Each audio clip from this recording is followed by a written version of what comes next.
On a un quiz Ok, de 3 questions ok. qui sont en lien avec les sujets environnementaux et sociétaux.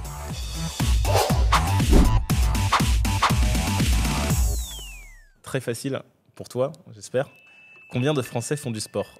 Réponse A, 36 millions. Réponse B, 20 millions. Réponse C, 25 millions. Ou réponse D, 10 millions. Régulièrement, j'imagine. Je vais passer pour un gland, mais je pense que je dirais 20 millions. Eh ben, c'est faux.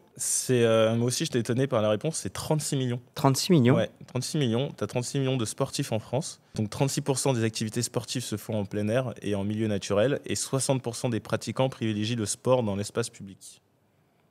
Après, derrière ces 36 millions, je pense que ça peut être nuancé sur la fréquence de sportifs qu'il y a derrière. Oui, c'est ça. C'est-à-dire que si jamais il leur demandait qu'il fait une fois par mois, je pense que c'est 36 millions. Qu'il fait 3 fois par semaine, je pense que ça tombe un peu moins. Ouais, ça c'est sûr.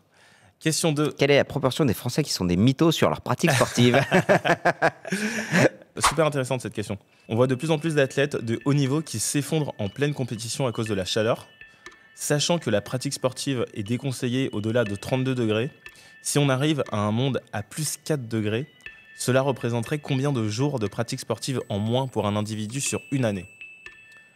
Est-ce que c'est 25 jours de pratique sportive en moins? Est-ce que c'est 66 jours? Est-ce que c'est 92 jours ou 120 jours? Je pense que c'est plutôt 120 jours en vrai. Non, t'es très pessimiste. C'est 66 jours.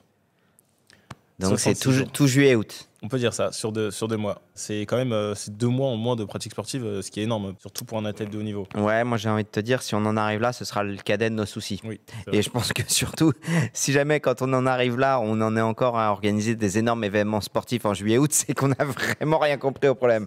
c'est vrai. Dernière question, selon l'OMS, quel pourcentage des décès en Europe sont liés au surpoids et à l'obésité? 2%, 6%, 13% ou 20%? C'est dur à dire, on doit être aux alentours de 10. T'as une réponse autour de 10?